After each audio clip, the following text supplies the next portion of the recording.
ગુરુવાર 11 જૂન 2026 ઉપલી મેળીનું મનન. પવિત્ર આત્મા જીવન આપે છે. બાઇબલ વાંચન યશાયા 32:14-20 કલમ વાંચીશું. કેમ કે રાજમહેલનો ત્યાગ કરવામાં આવશે, વસ્તીવાળું નગર ઉજ્જડ થશે. ટેકરી તથા બુરજ સર્વકાળ સુધી કોતર જેવા, રાની ગધેડાના આનંદનું સ્થાન અને ઘેટાનું ચરણ થશે.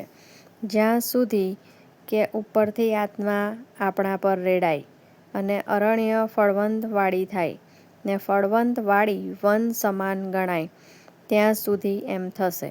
પછી ઇન્સાફ અરણ્યમાં વસશે ને ન્યાયપણું ફળવંત વાડીમાં વસતી કરશે. ન્યાયપણાનું કામ શાંતિ, ન્યાયપણાનું પરિણામ સર્વકાળનો વિશ્રામ તથા નિર્ભયતા થશે. મારા લોક શાંતિના સ્થાનમાં, નિર્ભય આવાસોમાં તથા સ્વસ્થ વિશ્રામ સ્થાનોમાં રહેશે. પણ વન પડતી વેળાએ કરા પડશે અને નગર જમીનદોઝ કરવામાં આવશે.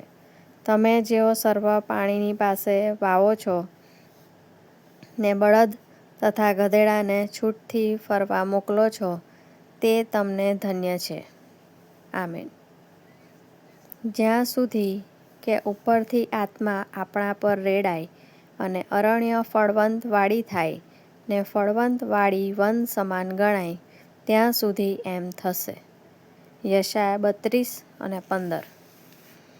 2 મહિના અગાઉ મને COVID-19 થયો હતો અને હજુ પણ હું તેના લાંબા સમય સુધી ચાલતા લક્ષણોનો સામનો કરી રહી છું.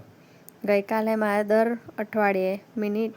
દર થોડી મિનિટે ઊંડા શ્વાસ લેવા પડતા હતા અને તેને લીધે મારી છાતીમાં દુખાવો થતો હતો. મારે તેને લીધે બહુ ધીમેથી ચાલવું પડતું અને આરામ કરવો પડ્યો. અગાઉ મારી છાતી હંમેશા ભારે રહેતી હતી અને મને શ્વાસ લેવામાં મુશ્કેલી પડતી હતી, પણ આજે હું આભારી છું કે હું ઊંડો શ્વાસ લઈ શકું છું. બાઇબલની મૂળ ભાષામાં હવા અને શ્વાસ માટેનો શબ્દ આત્મા પણ છે. હિબ્રુમાં રૂઆ અને ગ્રીકમાં ન્યુમા. મને લાગે છે કે જેમ જીવવા માટે શ્વાસમાં હવા લેવાની જરૂર છે, તેમ મને ઈશ્વરના આત્માની પણ જરૂર છે.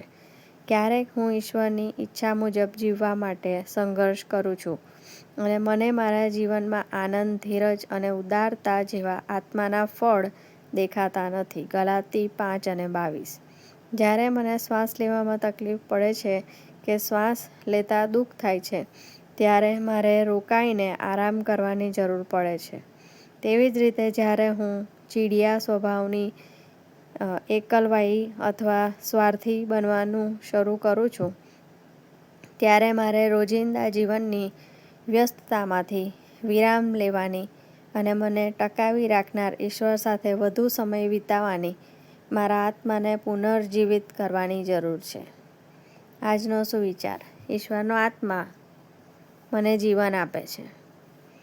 મધ્યસ્થી. શ્વાસ લેવામાં તકલીફ ધરાવતા લોકો માટે પ્રાર્થના. પુષ્કળ જીવન આપનાર ઈશ્વર, શ્વાસ અને તમારા આત્માની ભેટો દ્વારા અમને સંપૂર્ણ બનાવવા બદલ અમે તમારો આભાર માનીએ છીએ. પ્રભુ ઈસુના નામમાં. આમેન.